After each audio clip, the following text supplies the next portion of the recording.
Basie broke into music. He played in the Moten Brothers of Francis Carney, Orchestra in a Kansas. natural at the microphone. Jazz and Tuesday. He ought to be. It runs in the family.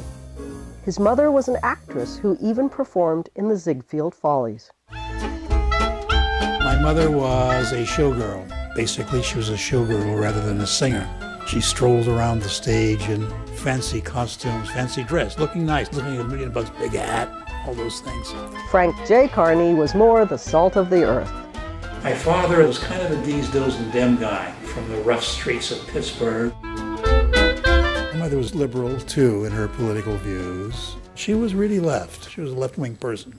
So that side of my life was settled. I, too, was a liberal. I was a left-wing liberal Democrat by the time I went to St. Catherine's in 1931. Born in the Bronx, Francis was raised in Hollywood, where his mother sought her fame and fortune. Growing up in a company town, it was only natural that one day Hollywood knocked on his door. Francis took the job in the MGM story department. But it wasn't long before America called.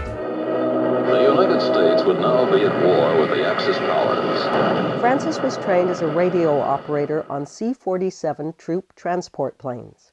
It was thrilling at 3 o'clock in the morning when you go down to the line and get into your craft and you hear the roar, continuous roar overhead going on for hours.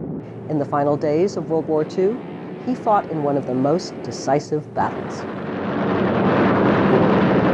In Wesel, Germany. We heard a low, deep, steady rumble.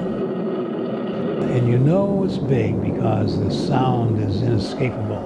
And you're staggered by the number of American troop carriers that are going down. Some of them already going down even before they've dropped their troopers. I wouldn't have missed it for anything. I was waiting any second for something big to hit us. But nothing did.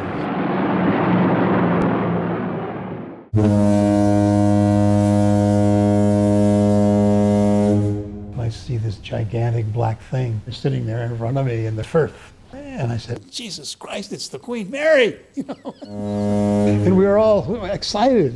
I was excited, everybody else was too. Got on the Queen Mary and that next morning set sail.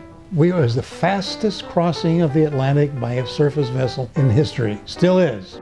Francis was met in New York by an old friend, Beth Warner, with whom he'd struck up a new correspondence during deployment. That very night, Beth took Francis to a night spot where the music was swinging and the laughs flowing. Well, she's having daiquiris, and I am having a whiskey sour. As you see, I drink mine faster than her.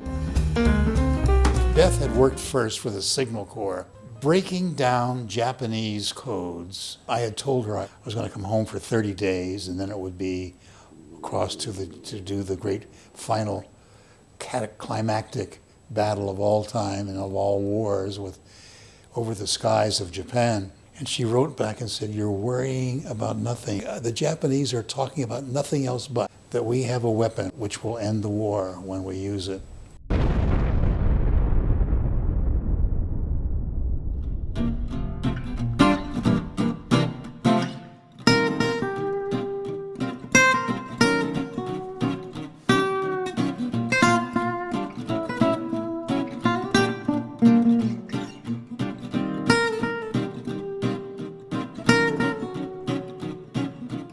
Marriage and children followed the war, along with teaching political science at the University of California, Riverside.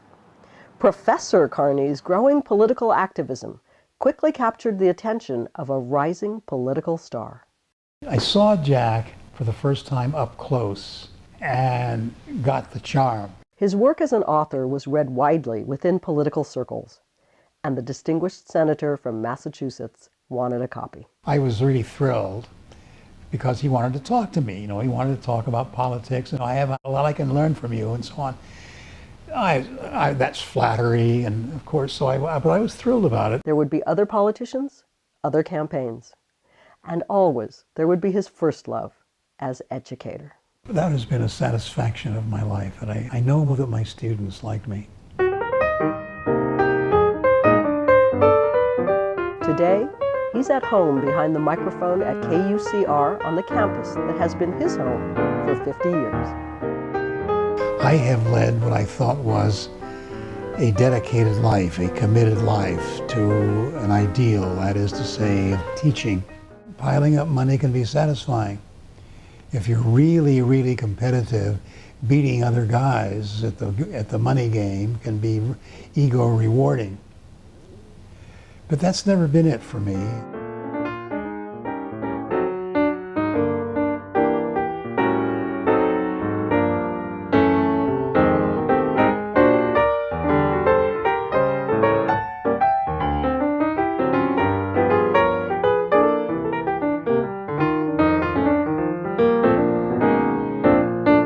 It's good to love a woman. It is good to love a woman, and don't be ashamed of letting her know you love her. When I say you love a woman, I mean you really want to be with her.